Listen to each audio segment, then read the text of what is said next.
Welcome to today's podcast, sponsored by Hauser's Dover Apothecary, hausershealthcare.com.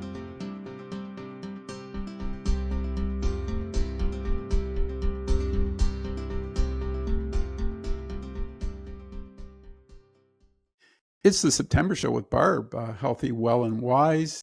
Barb, it's always a pleasure to just sit and chat. We should probably I should rule when we're having off-air conversations. And my language is just so blue, isn't it? It's awful.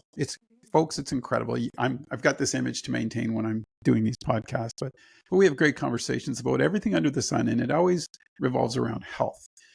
And today we're going to talk, Barb has sent me this month's article. It's Symptoms as Signs, Deficiencies, Access, or Disease. Barb, that's a lot of information. I've read the article. I know where we're going with this, but I'm going to hand it over to you and take it from here. Hey, so it's not a new topic. No. I've alluded it to many times in previous articles, but that innate wisdom of our bodies and understanding that it is always communicating with us. The body wants balance, and everything that we do for our bodies, whether it's getting adequate sleep, whether it is our nutrition, whether it's how we are managing the stress that's it's in everybody's life. There's good stress, there's bad stress. But whenever there is an imbalance, the body has a check safe system that is always trying to keep us in homeostasis. And it's the most incredible thing that our bodies can do, that they are truly miracles. And so when we have symptomology, it's a matter of breaking it down and, is it something I'm doing? Is it something that I'm not doing? Is it something new in my environment that I'm putting into my body? It's being a detective for yourself because you understand what your normal is and what your not normal is. And that's hard for people because we've talked about this before. You can go into any pharmacy or superstore or even natural health store, and you're just seeing aisles and aisles and aisles of products, and everybody is touting that theirs is the best for, whatever ailment. And people can sort of come under that false assumption that what they're experiencing is actually normal. Everybody else has it too, so it must be normal. And that doesn't make your symptoms normal. So I always like to have people journal if they can. One of the best things we can do is either with our phones or with, a hands-on calendar, is charting the different changes that you're experiencing. And this gives you the most up-to-date information so that if you do head in to see your doctor or your pharmacist or your primary care provider, you've actually got a concrete timeline of the things that you're experiencing. And together, that information gives them a better picture of what they may need to test you for or where to go further. But if we have just a very loose sort of sharing of our symptoms, we can sort of feel on the spot, and people start to feel uneasy and they feel like they're not being believed or heard. And that communication is critical when we are working with somebody that is supposed to be helping us with our health. Two questions. First of all, what is normal? Because I think personally, that's sometimes where I get stuck.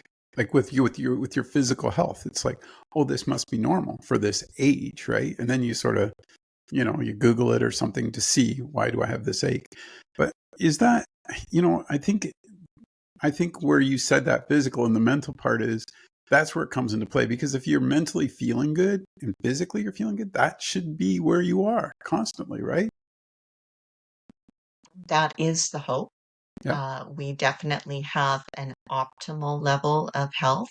We have a mediocre level, and the body can kind of stay in that limbo state for very many years. And it's usually as we approach 50 or 60, sometimes earlier, where we start to feel the wheels are getting a little wobbly there.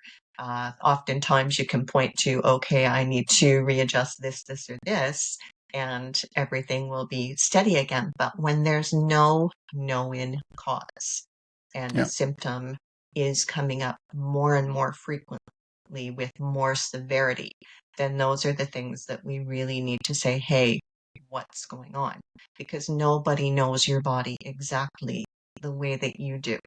And so when we advocate for ourselves in that regard, and have that understanding, because I mean, normal for me isn't normal for you or for any other person on the planet, right? Because we are unique. As much as we are the same, we are also completely and totally unique. So it's having that understanding, um, wanting that responsibility for ourselves. Not everybody does.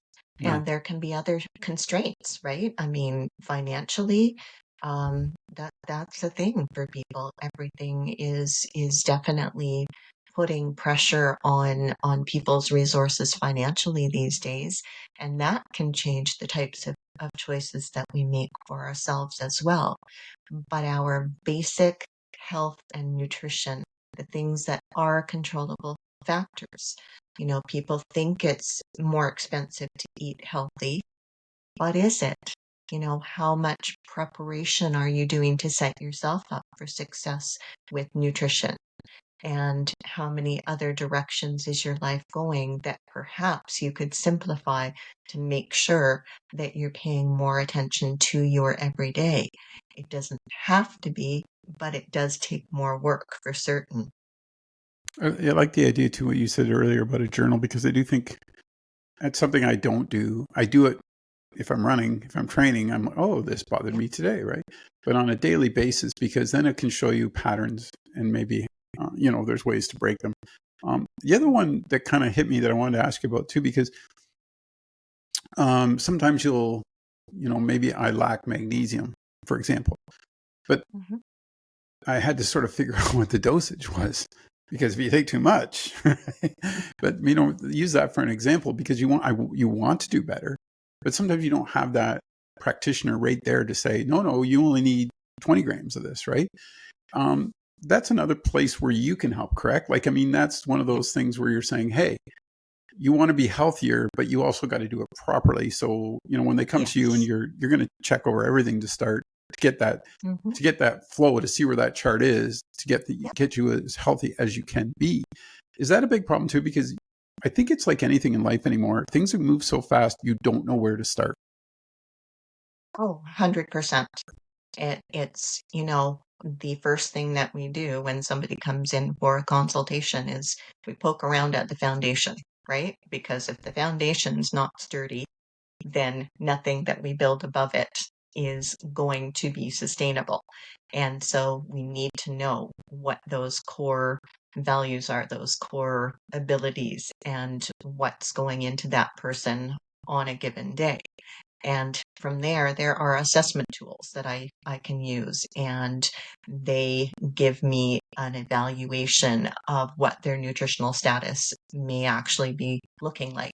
But also that deficiency or excess of certain nutrients also has a whole symptom profile, Yeah. and so we can look at what those nutrients are. We can look at what the correct dosage should be for that person on a given day. And but not only that, but the form of that supplement, because taking magnesium again as an example, there are a multitude of forms. So if somebody is struggling with constipation, then by all means use your cheaper forms, your citrates and your oxides, because most of those go to the gut. They're going to stimulate that peristaltic action and help you go. But if you already struggle from bowels that move too quickly, then you're not going to be able to leave your bathroom that day if you take the wrong form Now or you the tell wrong me. dosage. And boy, then you'll be running, Dave, I'm telling you. Yeah, Whole different kind. I've had that But, magnesium happen to me once, and I learned very quickly that, oh, whoa, I well, need it, yeah, but I need it this much, not yeah. this much. Um, Yes.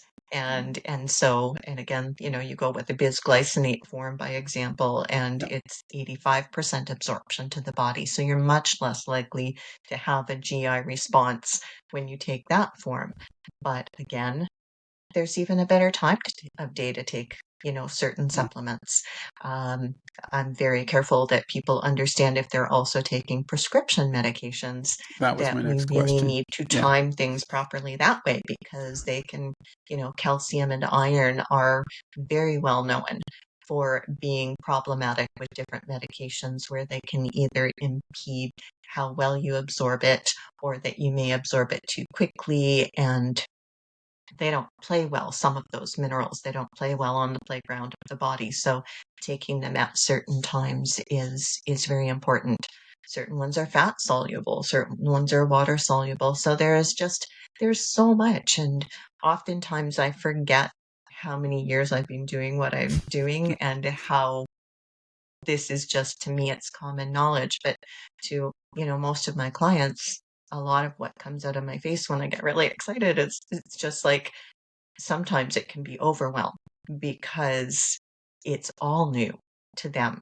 So, I've learned over the years to just, okay, back it off. What can I do that is in a format of sharing information? Some people want me to email them articles. Some people want hard copy articles that they can go and refer back to. And, I often encourage my clients to make their own notes during the yeah, consultation yeah, because you're gonna have because questions. it's in their language, Yeah, right? It's in a way that they understand what it is that so it's really important that all of those things are looked after because that communication so that they can go back and absorb these key points and I'll have them use a highlighter, right? And and then we do follow-ups. I can do nutrition packages. It's you can't expect to have a problem for, 5, 10, 15, 20 years and think that one visit is going to, yeah, solve it. turn back the clock that long.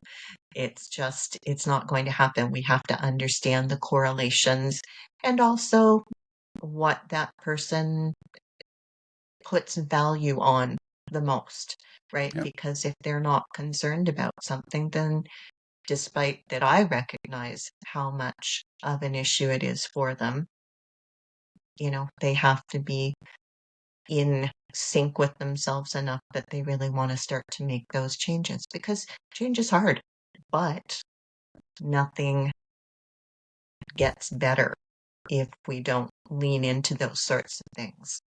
is it change or adaptability? And as you age, you know what I mean. Like it seems like you're.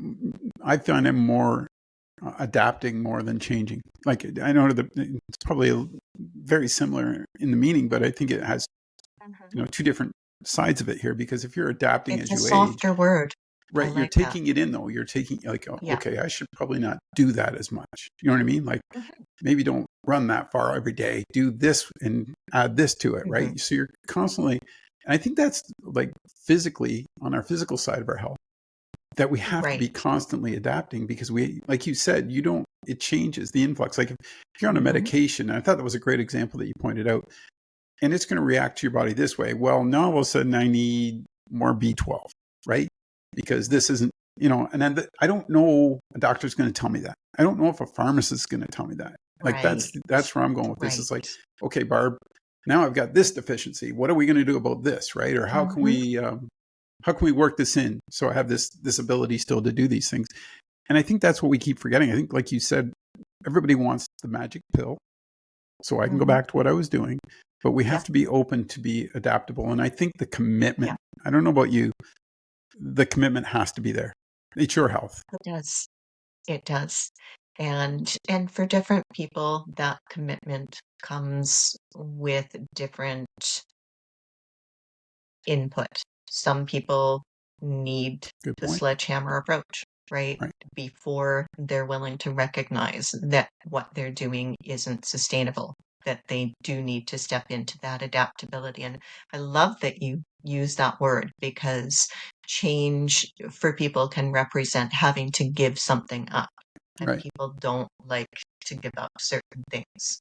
So, and that's why I always do really help people lean into that moderation and balance. Yep. So it's like, okay, if this particular habit is that important to you, if it means that much to you, let's find a way that we can incorporate it where it's doing less damage. It's just better than what you're Right. doing right now. It's better than, and over the course of time, those little steps are still going to be progress. It's still going to be growth and improvement for you. But, our life stages, I mean, absolutely. 7 years from now, there won't be a single cell left in either of our bodies that are there right now. So to me, that's like, holy cow, how cool is that? That any positive change that I make and anything I adapt to and sustain now, if I do that for the next 7 years, I've actually improved certain things about my health. Good point. So it's not this Yeah. spiral downwards as we age necessarily. All you have to do is look at the blue zones in our world and the health of and the age of those people in those areas. And it's like, it's possible. We just have to have that openness and willingness to embrace those options for ourselves and explore those things and, try them on for size. If something truly doesn't resonate with you, the energy that's working against what doesn't feel right for you isn't going to serve you better than forcing yourself to do it, right? Like you have to find a checks and balances for the things that, you know, we step into for can't speak here, adaptation. How do people get a hold of you? Where can they find you? So I am in my home office full time. So the best way is either through phone call or text to 519-410-3544. And my website is out there as well. So I think we can probably put that up on the screen, healthywellandwise.ca. And by email, it's barb@healthywellandwise.ca. Perfect. Thanks for doing. I mean, great show. I mean, we could keep going, but I know you got to get to work. But folks, just read the article. It's in the September Hub. Give Barb a shout if you have any questions. Let her help you be the best you can be. Thanks, Barb. Thanks, Dave. Thank you for watching today. Our podcast was brought to you by Hauser's Dover Apothecary. HauserHealthcare.com.